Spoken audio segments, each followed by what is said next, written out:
കുട്ടികൾക്ക് വേണ്ടിയിട്ടുള്ള എഴുത്ത് എല്ലാവരും വിചാരിക്കുന്നത് വളരെ ലളിതമായ ആഖ്യാനവും ലളിതമായ ശൈലിയുമായതുകൊണ്ട് ആർക്കും എങ്ങനെയും എപ്പോഴും എഴുതാൻ പറ്റുന്നതാണ്, ഇടം കൈ കൊണ്ട് എഴുതാൻ പറ്റുന്നതാണ് ബാലസാഹിത്യം എന്നൊരു ധാരണ ജനങ്ങൾക്കിടയിൽ പൊതുവേ ഉണ്ടായിരുന്നു. പക്ഷെ അതിപ്പോൾ മാറി വരുന്നുണ്ട്.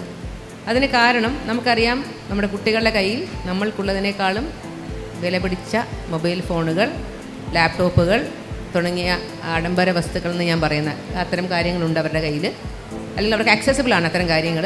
അപ്പോൾ അവർക്ക് അനുനിമിഷം അവരുടെ കയ്യിൽ നമ്മൾക്ക് പരിചിതമായ ലോകത്തേക്കാൾ കൂടുതൽ ലോകം നീന്തിപ്പോകാനും കാണാനും വിസ്മയിപ്പിക്കാനും ഒക്കെ ഉള്ള കാര്യങ്ങൾ അവരുടെ മുമ്പിൽ എല്ലാ നിമിഷവും എത്തുന്നുണ്ട്.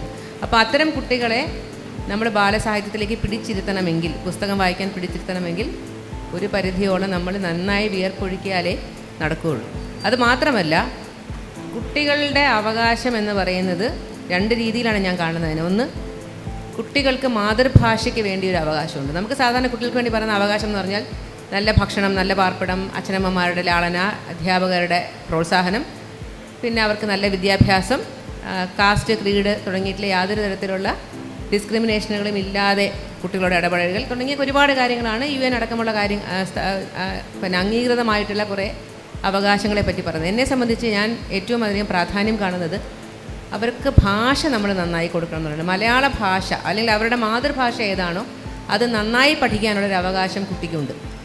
അല്ലെങ്കിൽ അതാണ് ഏറ്റവും പ്രഥമമായിട്ട് ഞാൻ കാണുന്നൊരു അവകാശം എന്ന് പറയുന്നത്. ആ അവകാശത്തിന് വേണ്ടി കൂടിയാണ് ബാലസാഹിത്യ ഇൻസ്റ്റിറ്റ്യൂട്ട് നിലകൊള്ളുന്നത്. കാരണം വായിച്ച് വളരാമെന്നുള്ളതാണ് ഞങ്ങൾ കൊടുത്തിട്ടുള്ള മുദ്രാവാക്യം എന്ന് പറയുന്നത്, വായിച്ച് വളരുക എന്നാണ്.